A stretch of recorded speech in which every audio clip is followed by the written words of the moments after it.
வாசிக்கப்பட்ட அந்த வேத பகுதியை நாம் எடுத்துக்கொள்வோம். ஏசாயா தீர்க்கதரிசன புஸ்தகம் 43ஆம் அதிகாரம் 15ஆம் வசனம் வாசி கேட்கலாம். நானே உங்கள் பரிசுத்தராகிய கர்த்தரும் இஸ்ரவேலின் சிருஷ்டிகரும் உங்கள் ராஜாவும் ஆனவர்.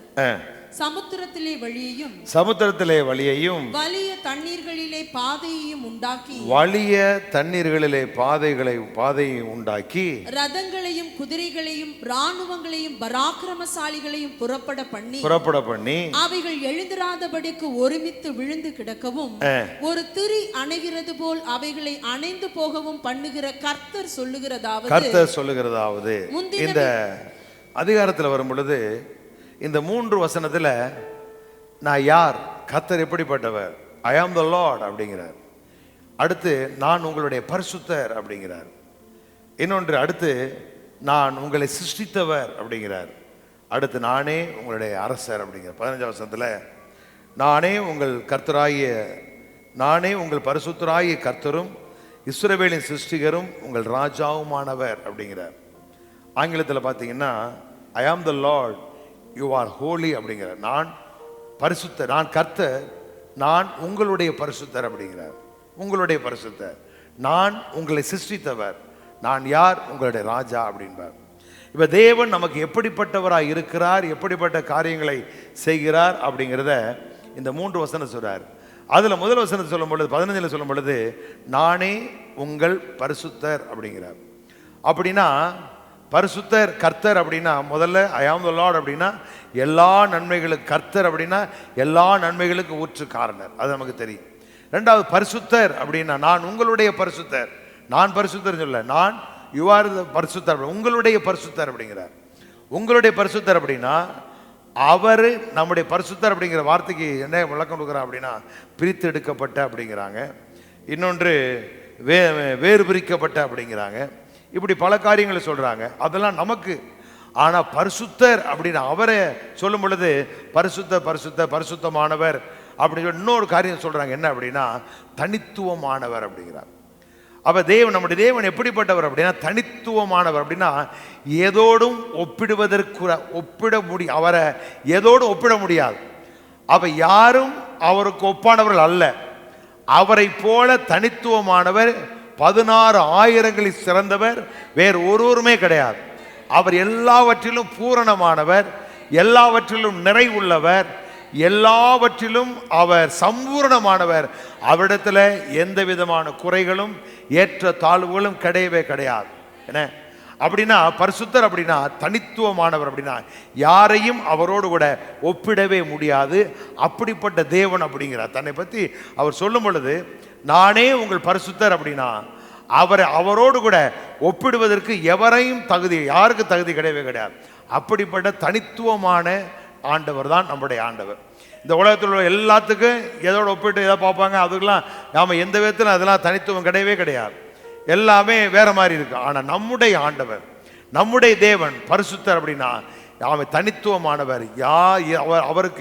அவரோடு ஒப்பிடுவதற்கு எதுவுமே தகுதி கிடையவே கிடையாது. அப்படிப்பட்ட நல்ல தேவன், வாக்கு மாறாதவர், எல்லாவற்றிலும் அவர் பரிசுத்தமானவர். அவர் எதெல்லாம் சொல்லி இருக்கிறாரோ அதெல்லாம் அப்படியே நிறைவேறும். எதெல்லாம் நிறைவேறும் என்று சொன்னாரோ நம்முடைய வாழ்க்கை அப்படியே நடக்குமே ஒழிய ஒரு நாளும் மாறவே மாறாது.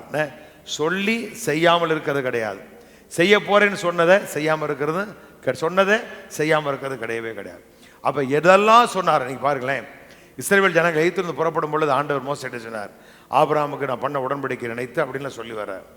அவன் மோசேகிட்ட என்னெல்லாம் ஆண்டவர் சொன்னாரோ அதெல்லாம் யோசுவாவுடைய நாட்கள், யோசுவா புத்தகத்தில் போனீங்கன்னா சொல்ல கர்த்தர் மோசேயை கொண்டு சொன்ன எல்லாவற்றையும் நிறைவேற்றி முடித்தார் அப்படின்னு.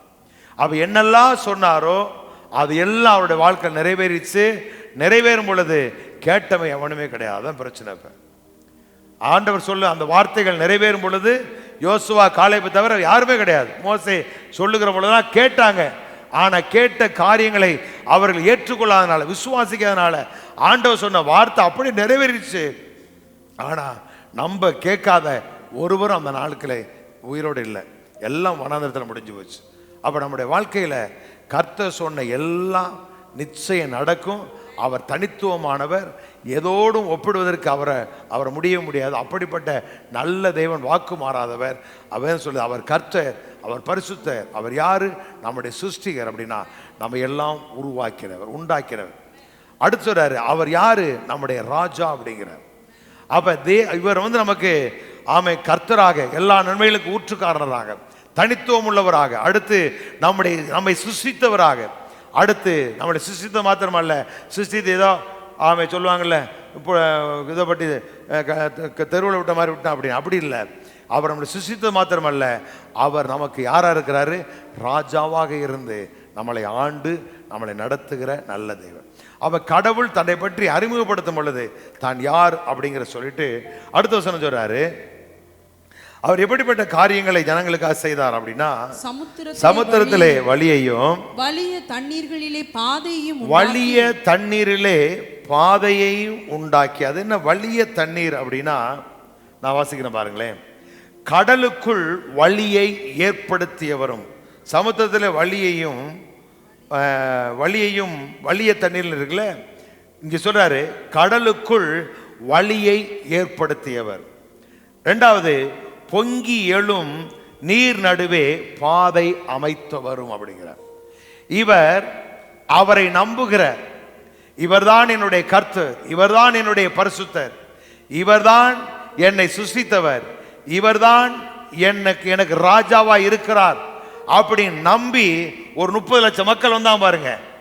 வரும் பொழுது கர்த்தர் வேதம் சொல்லுது, சமுத்திரத்திலே வழி அமைத்து பொங்கி வருகிற நீரூற்று மத்தியிலே பாதையை உண்டாக்கினவர் அப்படிங்கிறார். அப்ப வழியே இல்லை. ஆனா சொல்றாரு, அந்த இடத்துல நீங்க பாத்தீங்க அப்படின்னா, ஜனங்கள் போவதற்கான வழியே இல்லை, எந்த சூழ்நிலையுமே இல்லை. அந்த மாதிரி நிலையில கர்த்தர் அவர்களுக்கு சொன்ன அந்த வார்த்தையை அப்படி நிறைவேற்றுவதற்காக கடல் எப்படி சொல்ற பாருங்க அந்த படத்துல, கடலுக்குள் வழியை ஏற்படுத்தியவர் அப்படிங்கிறார். இன்றைக்கு பாலம் போடுறாங்க, என்னமோ நடக்குது, எத்தனையோ ஆண்டுகள் கழித்து. ஆனா அன்றைக்கு வேதம் சொல்லுது, கீழ்காற்றை வீச பண்ணி முழுவதும் சமுத்திரத்தை இரண்டாக பிரித்து அவர்களை நடுவில் என்ன செய்தாரா, கடந்து போக பண்ணி சமுத்திரம் அது ரெண்டு பக்கத்துல மதில் சுவரை போல் அவர்கள் நின்றுச்சான் பாருங்க. தண்ணிய சுவராவே மாற்றி வச்சிட்டார். யாருக்காக அப்படின்னா, அவரை நம்பி, வார்த்தையை நம்பி வெளியே வந்தவங்களுக்காக. இப்ப சொல்றாரு, சமுத்திரத்திலே கடலுக்குள் வழியை ஏற்படுத்தினவரும், பொங்கியலும் நீர் நடுவே பாதை அமைத்தவரும் அப்படி சொல்லிட்டு அடுத்த வசனம் சொல்றாரு, ரதங்களையும் குதிரைகளையும் ராணுவங்களையும் பராக்கிரமசாலிகளையும் புறப்பட பண்ணி அவைகள் எழுந்திராதபடிக்கு ஒருமித்து விழுந்து கிடக்கவும், ஒரு திரி அணைகிறது போல் அவைகள் அணைந்து போகவும் பண்ணுகிற ஒட்டுமொத்த ராணுவ கூட்டத்தையும், யாரு?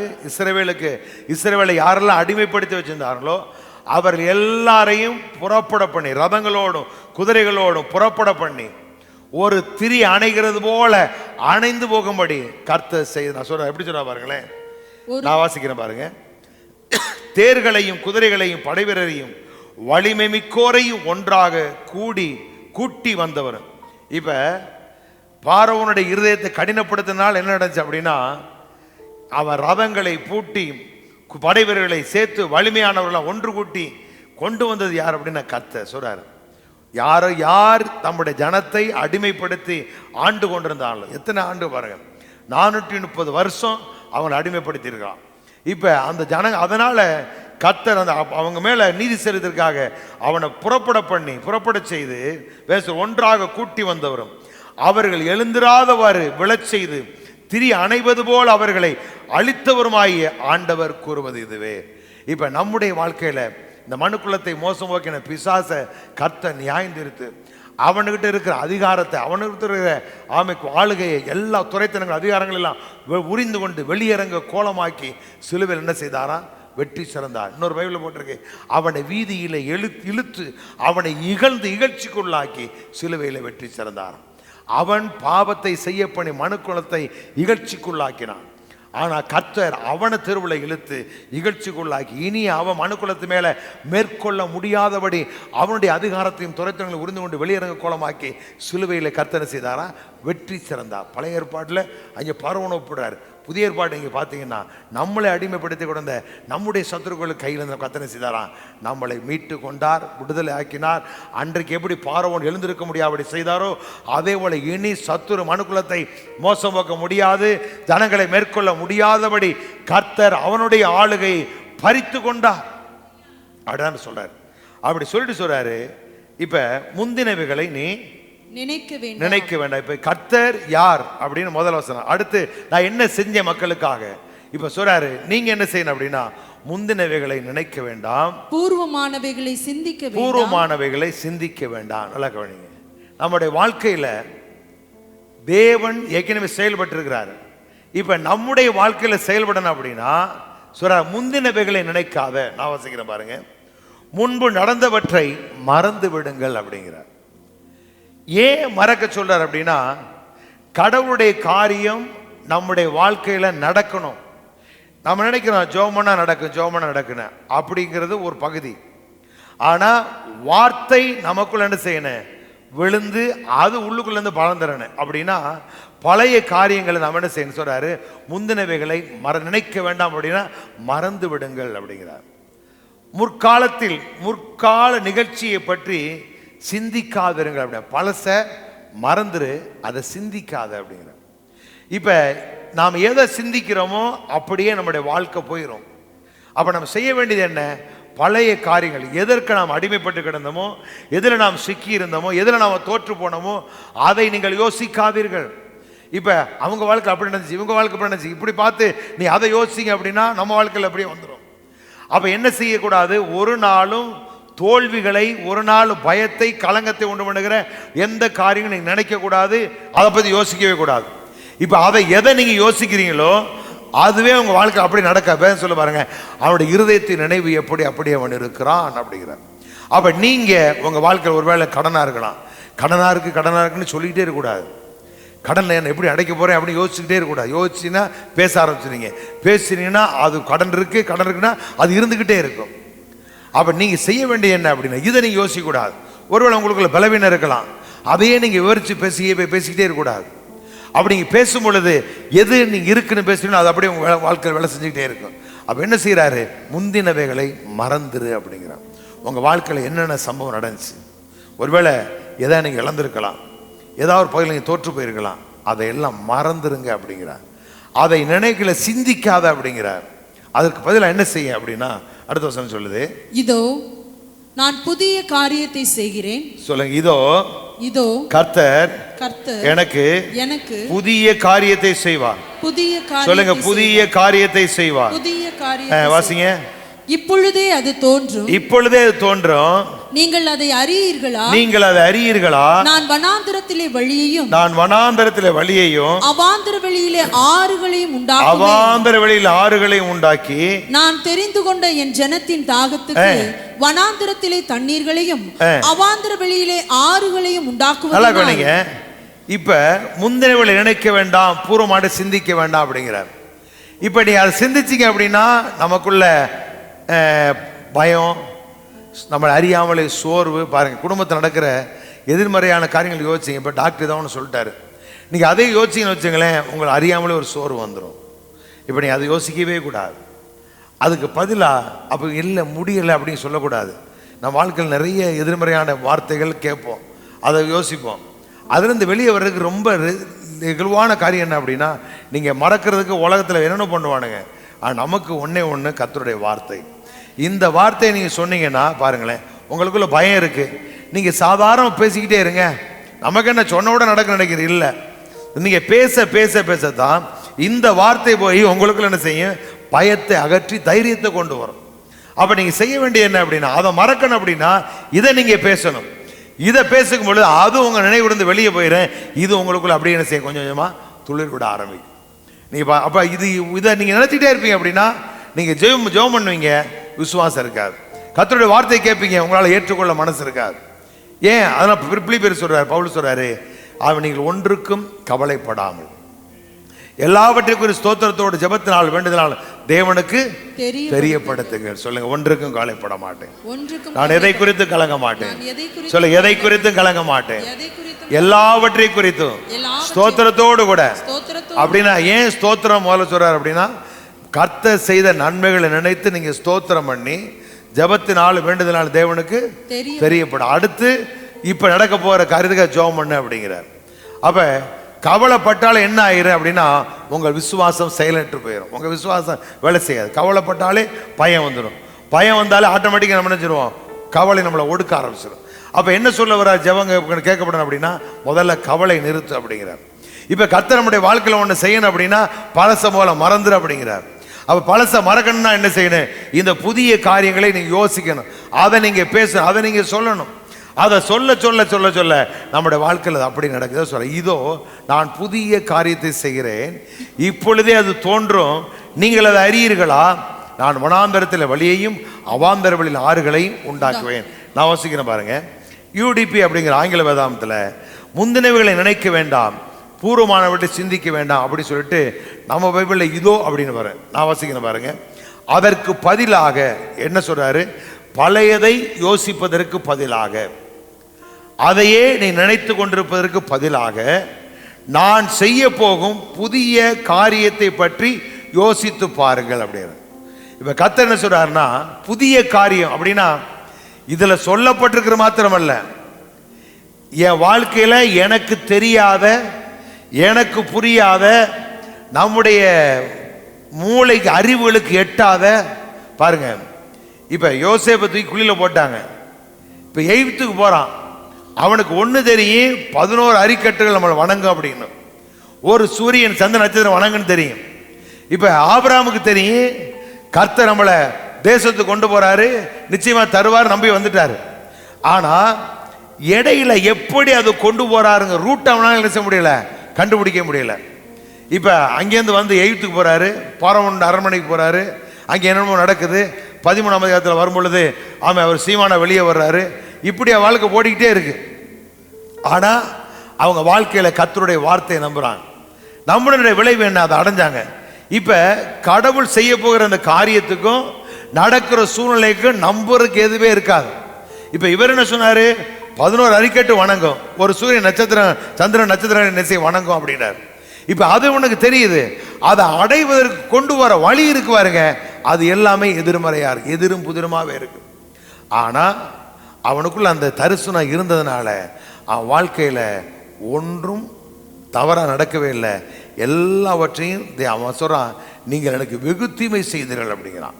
அந்த தீமை எல்லாவற்றையும் என் வாழ்க்கையில நன்மையா மாற்றி கொண்டாந்து கர்த்தர் வச்சிட்டார். இப்ப அதே போல தாவீதை கர்த்தர் அழைக்கிறாரு. இப்ப சிங்காசனத்துக்கு போனேன், ஆனா நிக்கிறதுங்க வனாந்தரத்தில் நிற்கிறான். கர்த்தர் நடத்துகிற வழியை அவனுக்கு தெரியல, ஆனா ஓடிக்கிட்டே இருக்கிறான், தன்னை காத்துக்கொள்ள ஓடுறான். அவனுக்கு தெரியுது அபிஷேகம் பண்ணிட்டா நிச்சயம் வாழ்க்கை உயர்ந்துடும் அப்படின்னு. அப்படி அதெல்லாம் நல்ல ஞானம் உள்ள வச்சு ஆண்டவர் நல்லா கற்றுக் கொடுக்குறார் பாருங்க. கடந்த நாட்களில் ஒரு சின்ன ஒரு பேட்டி கேட்டேன். ஒருத்தர் அரசியல் கட்சியில் வந்து ஒரு சின்ன ஒரு காரியத்தை சொல்கிறாங்க. நல்ல தலைவராகனா இந்த தலைவர்கிட்ட போய் கற்றுக்கிறதுனால அவரால் தலைவராக முடியலை, இருக்க முடியலை அப்படின்னு சொல்கிறாங்க.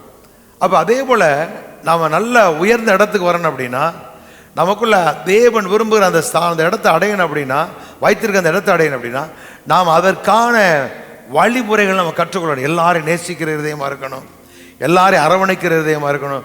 சில சமயத்தில் எது வேற மாதிரி இருக்கும் பாருங்க. தாவீதுட்டே சோத்தை வாங்கி சாப்பிட்டுட்டு தாவீதே கல்லறிய எடுத்துறானுங்க. அதுக்கப்புறம் அவங்க எல்லாம் ஆண்டவன் அடிச்சு விரட்டி விட்டான்டா இப்படி பண்ணிட்டே அப்படின்னு இல்லை, மறுபடியும் அவங்கள கண்ணு முன்னாடியே கல்லறிய எடுத்து பல்ல கடிச்சு எடுக்கிறாங்க. அதையெல்லாம் தாவீது நினைச்சு மிகவும் வேதனைப்படுறான். அந்த மாதிரி சூழ்நிலை. ஆனா அதுக்கப்புறம் பெரிய வெற்றியை பெற்று வந்த உடனே, ஏன் நீங்க கல்லெடுத்தோன்னு இங்க வாங்கடான்னு சொல்லி அடிச்சானா இல்லை. ஏன்னா அவனுக்கு தெரியுது இதெல்லாம் கர்த்தர் நம்முடைய வாழ்க்கையில நன்மையாய் முடிய பண்ணுவார். இக்காலத்து பாடல் வரப்போகிற மகிமைக்கு ஒப்பிடுவதற்கு தகுதியற்றவைகள். அப்ப நம்முடைய வாழ்க்கையில தேவன் நடத்துகிற விதங்கள்லாம் வேற மாதிரி இருக்கும். ஆனா அங்கே கொண்டு எதற்காக அழைத்தாரோ அது என்ன செஞ்ச நிச்சயமா நம்முடைய வாழ்க்கை நிறைவேறும். அப்ப நம்முடைய வாழ்க்கையில ஏதோ ஒரு ஒண்ணும் இல்லாத மாதிரி தெரியும், ஆனா நமக்காக ஒரு புதிய காரியத்தை கர்த்தர் செய்வாராம். அப்ப நம்ம செய்ய வேண்டியது என்ன அப்படின்னா, கர்த்தர் நம்முடைய வாழ்க்கையில் என்ன செய்வார் சொல்றாரு பாருங்களேன். நான் செய்ய போகும் புதிய காரியத்தை பற்றி யோசித்து பாருங்கள் அப்படிங்கிற. இப்ப பழசை யோசிக்காம, தோல்வியை யோசிக்காம, பயத்தை யோசிக்காம, வியாதிகள் பிரச்சனைகளை யோசிக்காம, கர்த்தர் நமக்காய் செய்வேன்னு சொல்லியிருக்காரு பார்த்தீங்களா, இதை நீங்க யோசிக்க அப்படிங்கிறார். இப்ப இதை எப்படி யோசிக்கிறது? இதை வாயை திறந்து பேசினா தான் இது யோசிக்க முடியும். வாயை திறந்து பேச பேச தவறான எண்ணங்கள் வெளியே போகும், இது உள்ள போக இது உங்க வாழ்க்கையில மெடிடேஷனா தியானமா மாற ஆரம்பிக்கும். அதை யோசிக்க ஆரம்பிச்சிருவோம். யோசித்து பாருங்கள், நான் ஏற்கனவே அதை செய்ய தொடங்கி விட்டேன். அப்படி இங்க எப்படி போட்டிருக்கு நம்ம பைபிள் அப்படின்னா, இப்பொழுதே அது தோன்றும் இருக்கு. ஆனா யூடியூப் ஆங்கில வேதத்தை எப்படி போட்டிருக்கு அப்படின்னா, நான் ஏற்கனவே அதை உங்கள் வாழ்க்கையில, அப்படின்னா உங்களை எதுக்காக அழைத்தாரோ ஒரு பக்கம் அவன் போற வழி தெரியல, ஆனா இன்னொரு பக்கம் தேவன் நமக்காக ஒரு காரியத்தை என்ன செஞ்சிருக்காரா, எதுக்காக அழைத்த அந்த காரியத்தினுடைய வேலைகள்லாம் நடந்துக்கிட்டே. நீங்கள் ரோடு போடுறதுக்கு முன்னாடியே முதல்ல வந்து ரோட்டை பேத்து எடுப்பாங்க, அப்புறம் ஏதோ வச்சு ஊதி விடுவானுங்க. இப்படி பல விதமான காரியங்களை செஞ்சு என்ன செய்வாங்க, போடுவாங்க. நம்ம வாட்டில் தோண்டின உடனே என்ன ரோட ஓண்டோம்னா அவ்வளோதான். அப்போ என்ன ஆகுது, அதற்கான முறையான காரியங்களை செய்து அந்த சாலையை அமைப்பதற்கான வேலை செய்கிறாங்க. அதே போல தான் நம்ம நினைக்கிறோம் கர்த்தர் ஒன்று செய்யலை இல்லை, அது நடந்துக்கிட்டே இருக்கு. அதற்கான அதை அடைவதற்கான காரியத்தை கர்த்தர் நமக்குள்ளேயே வச்சு என்ன செய்கிறாரு, பொறுமையை கற்றுக் கொடுத்து, நிதானத்தை கற்றுக் கொடுத்து, ஆமை நல்ல விவேகத்தை கற்றுக் கொடுத்து, ஞானத்தை கற்றுக் கொடுத்து, அன்பை கற்றுக் கொடுத்து, இப்படி நடத்தி கொண்டு வந்து ஒரு நாள் நாம் அப்படி நிமிர்ந்து நிற்கும் பொழுது, ஆமை கண்ணிமைக்கிற நேரத்தில் ஆமை கர்த்தர் நம்முடைய வாழ்க்கையில அற்புதமான காரியங்களை செய்வார். இப்ப குழந்தை அப்படியே உருவாகுது, வார்த்தை மனு உருவாகுது. அது பிறக்கிற வரைக்கும் தெரியல, பிறந்த உடனே சொல்லிட்டாங்க வந்து இதோ எல்லா ஜனத்துக்கும் மிகுந்த சந்தோஷத்தை உண்டாக்குற நற்செய்தி அப்படின்ட்டாங்க. என்னையா, ஆமே கர்த்தராகிய இயேசு கிறிஸ்து என் இரட்சகர் தாவீதின் ஊரிலே பிறந்திருக்கிறார் அப்படின்ட்டாங்க.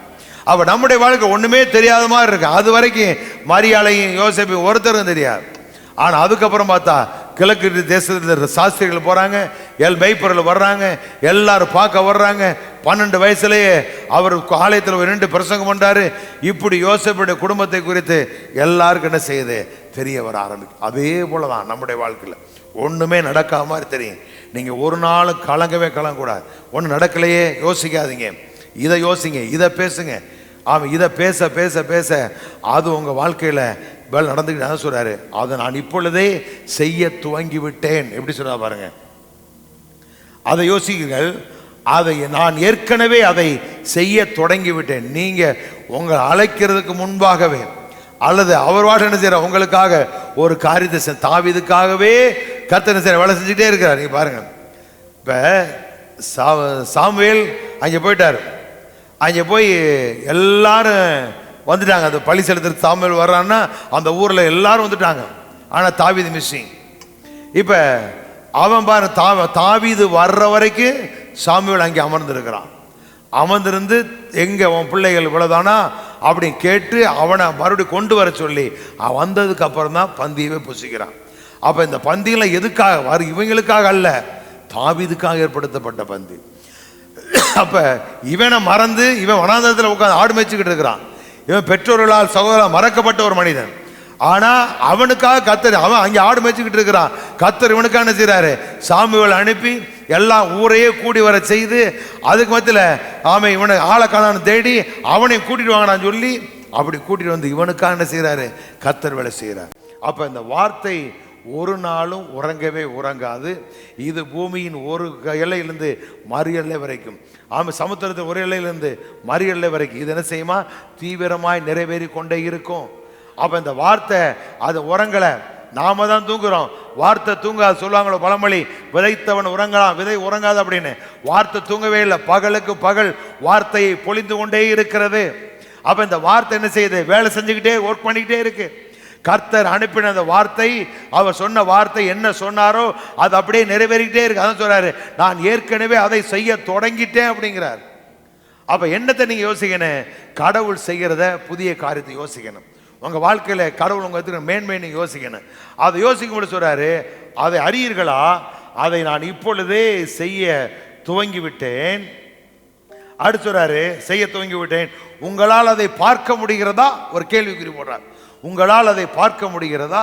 அப்ப என்ன சொல்றாரு நம்ம பைபிள் எப்படி போட்டிருக்கு அப்படின்னா, நீங்கள் அதை அறியீர்களா, நீங்கள் அதை அறியீர்களா அப்படின்றதுல அது சொல்றாரு, நீங்கள் அதை பார்க்க முடிகிறதா சொல்ற. அப்படின்னா கர்த்தர் செய்ய போறத நீங்க யோசிக்கணும். யோசிச்சு அதை அவர் செய்ய தொடங்கிட்டாரு. நீங்க யோசிக்கும் பொழுதே இங்க வேலை நடந்துகிட்டு இருக்கு. இப்ப என்ன செஞ்ச இந்த யோசனை அதை பார்க்கக்கூடிய இடத்துக்கு உங்களை கொண்டு வந்து. இப்ப நான் பார்க்கிறேன் இதெல்லாம், இப்ப நீங்க பார்க்க இதெல்லாம் இப்ப இல்ல, என்றைக்கு நான் சொப்பனத்தில் இதெல்லாம் கண்டேனோ அந்த நாள் 2 நாள் வரை என்ன செய்றேன், அதை நினைச்சு அப்பப்ப நினைச்சுக்கிட்டே இருப்பேன். ஆனா அது அதிகமா நான் சொல்லலை, நமக்கு தெரியல, நம்ம ஏதோ நினைச்சுக்கிட்டு இருந்தோம். ஆனா அப்பப்ப நினைச்சுக்கிட்டே இருப்பேன். கர்த்தர் சொன்ன அந்த காரியங்கள் அது அப்படியே நம்ம கடந்து வந்த புல் தோட்டத்தில் சவுத் கார்டர் இங்கே அப்படியெல்லாம் வந்ததுக்கு அப்புறம் தெரியுது ஆண்டவர் அற்புதமா நம்மளை நடத்தி கொண்டு வந்திருக்கிறார் அப்படின்னு சொல்லி. அப்ப நம்ம பழுகி பெருகும்படி கர்த்தர் செய்தாராம், இடம் உண்டாக்கிட்டாரு. உண்டாக்கி வச்சு இல்லாட்டா என்னைக்கு இதெல்லாம் பிளாட் ஆகி நினைக்கிறீங்க நீங்கெல்லாம். ஒருத்தர் எல்லைக்கு வருவீங்க நீங்க. ஆஹா, அப்ப பாஸ்டர் அப்படி கேட்கக்கூடாது. நீங்க உட்காந்து பார்த்துக்கிட்டே இருங்க. கர்த்தர் செய்ய போகிற காரியங்கள் பயங்கரமாக இருக்கு. ஆமே. யாத்திரா 34:10 மறந்துடாதீங்க.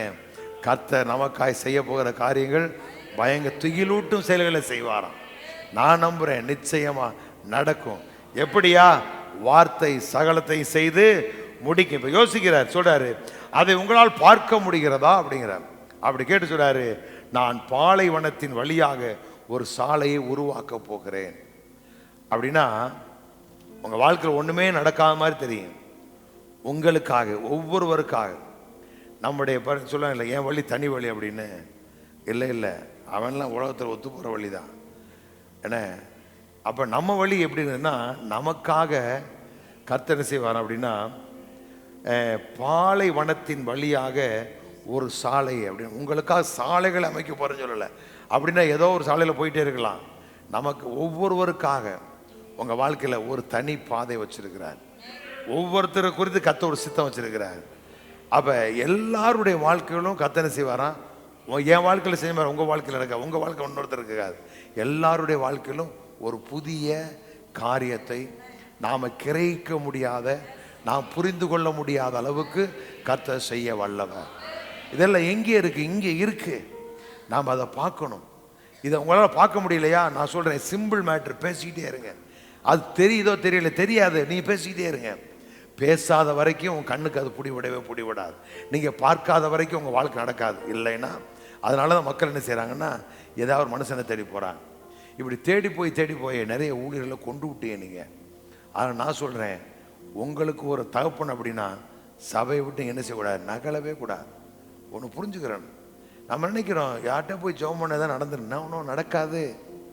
ஊழியல் விசுவாசம் நீங்க பிழைப்புன்னு சொல்லல, தன் விசுவாசத்தினால் அப்படின்னா. அப்போ உங்க விசுவாசத்தின் அளவு என்னவோ அதுதான் உங்க வாழ்க்கையில கொண்டு வரும், நன்மை கொண்டு வரும். மனுஷனை நம்ப நாட்கள்லாம் போதும். கர்த்தருடைய வார்த்தையை நம்புங்க. கர்த்தருடைய வார்த்தையை நம்பி வேலை செய்யுங்க.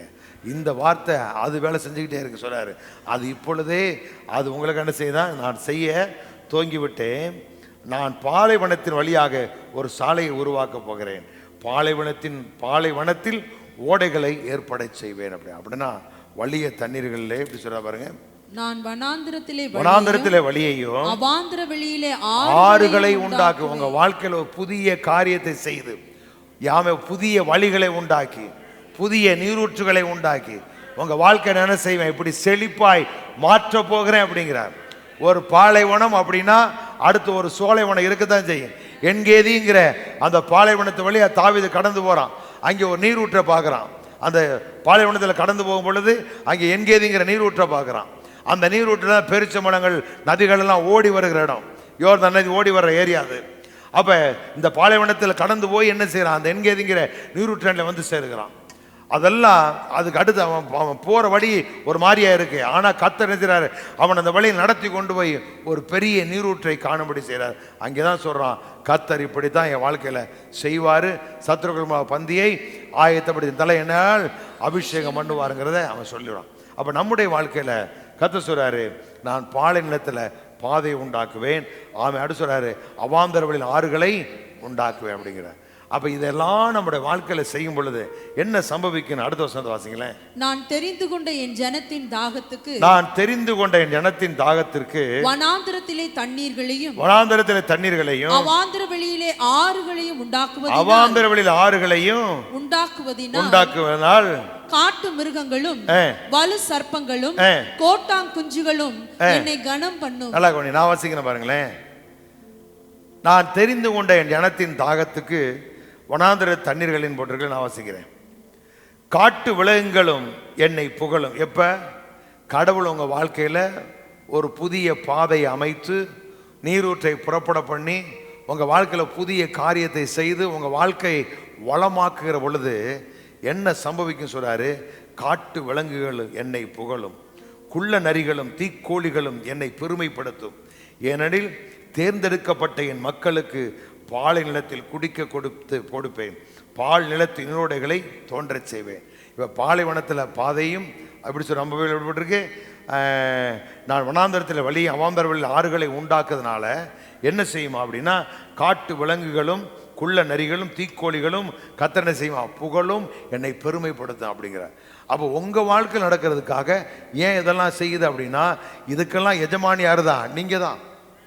அதனால ஏன் எஜமான் இந்த இடத்துக்கு வந்துட்டாங்க பாருங்க. எல்லாம் அவன்கிட்ட நான் இது ஏற்கனவே பேசியிருக்கேன். எங்கே ரோமரில் இருக்க 8ஆம் அதிகாரத்தில் தேவ புத்திரர்கள் அவன் எழும்புற வர அது அப்படித்தான் இருக்கும். இப்போ நாம் எழும்பிட்டு அப்படின்னா அதெல்லாம் வேலை செய்ய ஆரம்பிக்கும். இப்போ சொல்றாரு, நம்மளை கர்த்தர் இப்படி ஆசீர்வதிக்கும் பொழுது காட்டு கழுதைகளும் என்ன சொல்ற பாருங்க, காட்டு விலங்குகளும் குள்ள நரிகளும் தீக்கோழிகளும் கர்த்தனை செய்யுமா, புகழுமா, பெருமைப்படுத்துமா. ஏன்னா தெரிந்து கொண்ட மக்களுக்கு கர்த்தர் செய்த நன்மைகளை எண்ணி அது வேலை செய்யுமா, அது ஆண்டவரை புகழுமா. நீங்க செய்த நன்மைகளை நினைச்சு பார்க்கறீங்களோ நினைக்கலையோ, நம்மளுக்கு முன்னால மிருக ஜீவன் என்ன செய்தான் நினைக்குமா அப்படின்னு நினைக்கும். எப்படி சொல்றீங்க? வசனம் இருக்கு, வசனம் அப்படியே சொல்ற எல்லாம் என்ன செய்யுமா, ஆண்டவரை புகழும் அப்படிங்கிறார். நீங்க இஸ்ரவேல் ஜனங்க எகிப்திலிருந்து புறப்படும் பொழுது சங்கீதம் 114 பாடுறான் பாருங்க. 114 3 வாசிங்க. கடல் கண்டு விலகி ஓடிற்று, யோர்தான் பின்னிட்டு திரும்பினது, மலைகள் ஆட்டுக்கடாக்களை போலவும் குன்றுகள் ஆட்டுக்குட்டிகளை போலவும் துள்ளினது. கடலே நீ விலகி ஓடுகிறதற்கும், யோர்தானே நீ பின்னிட்டு திரும்புகிறதற்கும், மலைகளே நீங்கள் ஆட்டுக்கடாக்களை போலவும் குன்றுகளே நீங்கள் பாருங்க. செங்கடல் கண்டது ஓட்டம் பிடித்தது அப்படிங்கிற. எதுக்கு அப்படின்னா, யூதா அவருக்கு தூயகம் ஆயிற்று, இஸ்ரவேல் அவரது ஆட்சி தலைமை. அவர் கர்த்தர் இஸ்ரவேல் ஜனங்க என்னவாயிட்டாரு, ராஜாவாயிட்டாரு. யூதா அவருடைய ஆட்சி பண்ற பீடமா மாறிடுச்சு. அப்படி நினைச்ச உடனே வேணும் சொல்லுது, செங்கடல் கண்டு என்ன செய்தா, விலகி ஓடிட்டு. ஏன்னா இந்த கடலுக்கெல்லாம் ஆண்டவன் யாருதான்? நம்ம தான். இப்ப அது என்ன பண்ணிருச்சு, ஜனம் மீட்கப்பட்டுருச்சு. தேவனா தெரிந்து கொள்ளப்பட்ட ஜனம் வந்துருச்சுன்னு உடனே கடல் கண்டு விலகி ஓடிது, யோர்தான் பின்னோக்கி சென்றது, மலைகள் செம்மறிக்கிடாய் போலவும் குன்றுகள் ஆட்டுக்குட்டிகளை போல துள்ளி குதித்தன. கடலே நீ விலகி ஓடுகிறதுக்கு, யோர்தானே பின்னிட்டு போகிறதுக்கு உனக்கு என்ன வந்தது அப்படிங்கிறார். ஏன் அப்படின்னா, தெரிந்து கொள்ளப்பட்ட மக்கள், தேவனால் உண்டாக்கப்பட்ட மக்கள் வந்துட்டாங்கன்னு தெரிஞ்ச உடனே எல்லாம் நடக்க ஆரம்பிக்கும். அப்போ உங்கள் வாழ்க்கையில், என் வாழ்க்கையில் கர்த்தர் செய்ய போகிறத நான் மாத்திரமல்ல, நம்மளை சுற்றி இருக்கிற எல்லாம் என்ன செய்யுமா, இயற்கைகள்லாம் கைகொட்டி அது பாட ஆரம்பிக்கும். அது மகிழ்ச்சியாக இருக்கும். நீங்கள் கடவுளுடைய ஆசீர்வாதத்தை நிரம்பி நீங்கள் வாழும் பொழுது உங்கள் வீட்டில் உள்ள எல்லாமே நல்லா இருக்கு பாருங்க. மரம் செடி கொடிகள் எல்லாம் உங்களை பார்த்து சந்தோஷப்படும். நீ பாருங்கள், நீங்கள் போய் நான் உங்களுக்கு சொல்லியிருக்கேன், எதை செய்தாலும் ஒரு நிறைவோடு சந்தோஷத்தோடு செஞ்சு பாருங்களேன். அப்படி செஞ்சீங்கன்னா அது எல்லாமே ரொம்ப அழகாக இருக்கும். உங்கள் வீட்டில் சமையல் கூட நீங்கள் சந்தோஷமாக சமைச்சிங்கன்னா அற்புதமான ருசியாக இருக்கும். ருசியே இல்லாட்டினாலும் நல்லா இருக்கும். நீங்கள் எவ்வளோதான் நீங்கள் போட்டு ஆச்சி மசாலா சக்தி மசாலா கலந்து போட்டு அடித்தாலும் உள்ளத்தில் விசனத்தை செஞ்சீங்க அப்படின்னா சாப்பாடு நல்லாவே இருக்காது. நீங்கள் பண்ணி பாருங்களேன், உங்கள் வீட்டில் இருக்கிற எதுவானாலும் பாருங்கள். அப்போ ஒரு சின்ன செடி வளர்க்குறீங்க, அதை கூட நீங்கள் கவனமாக கொத்தி பராமரித்து அன்போடு வேலை செஞ்சீங்கன்னா அது அற்புதமாக வளரும். இது ஏன் இருக்குது அப்படின்னு நினச்சிக்கிட்டு, ஏன் இப்போ நீங்கள் உங்கள் வீட்டுக்காரர் ஒன்று வைக்கிறாரு, இது உங்களுக்கு என்ன, ஆமாம் இதுக்கு ஒரு வேலை இல்லை, நான் இதுக்கு தண்ணி ஊற்றணுமாக்க அப்படி நினச்சிட்டே நீங்கள் ஊற்றுறீங்கன்னு வச்சுங்க, அது வளரவே வளராது. அதுக்கு மாறா நீங்க செய்ய வேண்டிய, ஏன்னா அதுக்கு தெரியும், அதுக்கு காது இருக்குங்க, அது கேட்குங்க. அவ அதான் சொல்லி இங்கே வசனம் பாருங்க, இதெல்லாம் ஏன் பாடுது ஆடுது அப்படின்னா, மீட்கப்பட்ட மக்கள் வந்துட்டு அங்கே இருக்கா சந்தோஷத்தில் கூதி. அப்போ நீங்களும் ஆசீர்வதிக்கப்பட்ட மக்கள் செய்கிற காரியத்தை நம்ம சரியாக செய்யும் பொழுது அது வீட்டிலிருந்து என்ன செய்யும், அதனுடைய மகிழ்ச்சியை வெளிப்படுத்திக்கிட்டே இருக்கு. அதை சொல்கிறாரு, அது இலையுதிரா மரமான செய்யும் இருந்து நமக்கு பலன் கொடுத்துக்கிட்டே இருக்கு. அப்போ எதை செய்தாலும் அது நம்முடைய வாழ்க்கையில் அற்புதமாக இருக்கு. அப்போ நாம் எழும்பி கர்த்தருடைய ஆசீர்வாதத்தை பெற்றுக்கொண்டு கர்த்தர் புதிய காரியம் நம்மளோட வாழ்க்கையில் செய்யும் பொழுது நம்மளை சுற்றி இருக்கிற எல்லாம் என்ன செய்யுமா, மகிழ்ச்சியை வெளிப்படுத்த ஆரம்பிக்கிறது. ஏன்னா கர்த்தர் இவர்களுக்கு பாலைவனத்தில் வழியை உண்டாக்கிட்டாரு. அவன் ஆறுகள் என்ன செய்தார், பாலைவனத்தில் ஆறுகளை ஓட செஞ்சிட்டாரு. அப்படின்னா என்ன, இவர்களுக்கு ஒரு வழி உண்டாக்கி இவர் வாழ்வு செழித்தது அப்படிங்கிறத அறியும் பொழுது எல்லாம் என்ன செய்யுமா, கைதட்டி எல்லாம் பாடி ஆண்டவரை புகழ ஆரம்பிக்கிறது. அப்படி சொல்லிட்டு சொல்றாரு, இந்த ஜனத்தை எனக்கென்று ஏற்படுத்தி, இந்த ஜனத்தை எனக்கு ஏற்படுத்தினேன், இவர்கள் என் துதியை சொல்லி வருவார்கள். இவர்கள் என் துதியை, இவ எப்படி நம்முடைய வாழ்வில் வர உயர்வை கண்டு எல்லாம் கைகொட்டி பாடுதோ அதே போல நாமும் நம்முடைய வாழ்க்கையில கடவுள் செய்கிற காரியங்களுக்காக அவன் கண்டு ஆண்டவரை புகழணும், ஆண்டவரை மயப்படுத்தணும். அதுதான் சொல்றாரு, இந்த ஜனத்தை எனக்கென ஏற்படும் இவரின் துதியை சொல்லி வருவார். எப்படி சொல்றா பாருங்களேன், இந்த வசனத்துல நான் வாசிக்கிறேன். ஆமே, எனக்கென்று நான் உருவாக்கி இந்த மக்கள் என் புகழை எடுத்துரைப்பேன். நான் எப்படிப்பட்ட தேவன் அப்படிங்கிறத மற்றவர்கள் சொல்லி வருவான்னு மற்றவர்களுக்கு எடுத்து சொல்லுவேன். அப்போ உங்கள் வாழ்க்கையில் கர்த்தர் இப்படிப்பட்ட காரியங்களை செய்து அதை நீங்கள் மற்றவங்களுக்கு கொண்டு சொல்லணும். சும்மா வெறுங்கையால் பேசிக்கிட்டு இருக்கக்கூடாது. அப்போ நான் வாழணும், நீங்கள் வாழணும், நீங்கள் வாழ்ந்து மற்றவங்களுக்கு கொண்டு வச்சிடணும். அப்போ எப்போ இது சாத்தியமா? ஆமாம், வசனம் சொல்லுது, கர்த்தர் உங்கள் வாழ்க்கையில் புதிய பாதையை உருவாக்குவார். கடலுக்கு ஊடாகவே நமக்காக பாதை அமைக்கிற நல்ல தேவன் அவர். ஆமென், அல்லேலூயா. இந்த உலகத்தில் சாத்தியம் இல்லாதெல்லாம் சாத்தியமாக்குற ஆண்டவர் அவர். ஆமென். இன்றைக்கு அறிவியல் வளர்ந்துருச்சு, வளர்ந்தாலும் எல்லாம் ஒரு பக்கத்தில் நிற்கிது. ஆனால் ஒரு நாள் எல்லாம் சரியும். ஆனால் கர்த்தருடைய காரியங்கள் வந்து தலைமுறை தலைமுறை என்ன செய்யும், அது நம்மளோட வாழ்க்கையில் நிறைவேறும், நம்மளோட வாழ்க்கை நடக்கும். அப்போ உங்கள் வாழ்க்கையில் நீங்கள் புதிய காரியங்கள் எதிர்பாருங்க, அதை யோசிங்க, அதையே நீங்கள் பேசுங்க. அது உங்கள் வாழ்க்கையில் அப்படி என்ன செய்யும், நடக்கும். நீங்கள் பார்க்காம உங்கள் வாழ்க்கையில் நடக்கவே நடக்கா. அப்போ வாக்குத்தத்தங்கள் எல்லாம் நமக்குரியது. அதுக்கப்புறம் கீழே போனீங்க அப்படின்னா, ஆனாலும் யாக்கோபே அப்படின்பார். நீங்கள் அங்கே போகவே கூடாது, அது நமக்குரியதல்ல. அது கர்த்தரை விட்டு பின் வாங்கி போனால் இஸ்ரவேலுக்குரியது. இப்போ நீங்கள் பின் வாங்கி போகிறீங்களா? இல்லையே. எல்லோரும் வந்து உட்காந்துருக்கீங்கள, ஆண்டவரை தேடுறீங்கள, அதிகாலையில் ஓடி வரீங்கள, ஜெபத்தில் கலந்துக்கிறீங்களே. அப்போ அடுத்து நம்ம இந்த வசனத்தை என்ன செய்யக்கூடாது, எடுக்கவே கூடாது. அப்படின்னா படிக்கலாம், ஆனால் அது எனக்குரியதல்ல. சொல்கிறாரு, ஆனால் யாக்கோபு என்னை நோக்கி கூப்பிடவில்லை, இஸ்ரவேல் என்னை குறித்து மனம் செழித்து போனாய் அப்படின்னு அந்த மக்களுக்கு சொல்கிறார். இதை வச்சுக்கிட்டு நம்மளால் யாராவது பிரசங்கம் பண்ணால் நீங்கள் ஏன்னு கேட்டுக்கிட்டு இருக்கக்கூடாது. நமக்குள்ள தெய்வம் இருக்கிறார், நமக்குள்ள அவருடைய ஜீவன் இருக்குது, நமக்குள்ள ஆவியானவர் இருக்கிறார். திரியேக தேவன் நமக்குள்ளே இருக்கும் பொழுது நாம் என்ன செய்ய போகிறதில்ல. ஆமேன். அவரை வழியை விட்டு விலக போகிறது கிடையவே கிடையாது. அவருடைய கரத்தில் இருக்க நம்மை இந்த உலகம் ஒன்று சேதப்படுத்த பறிக்க முடியாது. அப்போ அதுக்கு பின்னாடி உள்ளது நீங்கள் போகக்கூடாது. எதைத்தான் போகணும், கிறிஸ்துவுக்குள்ள இருக்கிற வாக்கு தத்தங்கள் எல்லாம் நமக்குரியது. அப்போ கர்த்தர் நம்முடைய வாழ்க்கையில், உங்கள் வாழ்க்கையில் நிச்சயம் புதிய காரியத்தை இந்த 6வது மாதத்திலே அவர் செய்ய வல்லவராக சொல்லுது. வருஷத்தின் நடுவில் தம்முடைய கரத்தின் கிரியைகள் என்ன செய்வாராம், உயிர்ப்பிப்பாராம். ஆகவே இந்த மாதத்தில் அதை எதிர்பாருங்க. உங்கள் குடும்பத்தில் உயிர்த்தெழுந்த வல்லமை வெளிப்படும். நீங்கள் புதிய காரியங்களை கர்த்தர் உங்கள் வாழ்க்கையில் செய்வார். வரப்போகிற கல்வி ஆண்டில் நம்முடைய பிள்ளைகள் நல்ல முறையில் படிப்பார்கள். நாம் எல்லாரும் நன்றாகவே இருப்போம். நாம் எல்லாரும் பந்திக்கு நேரம் ஆயத்தமாவோம். ஆமே, கர்த்தர் நல்லவர்.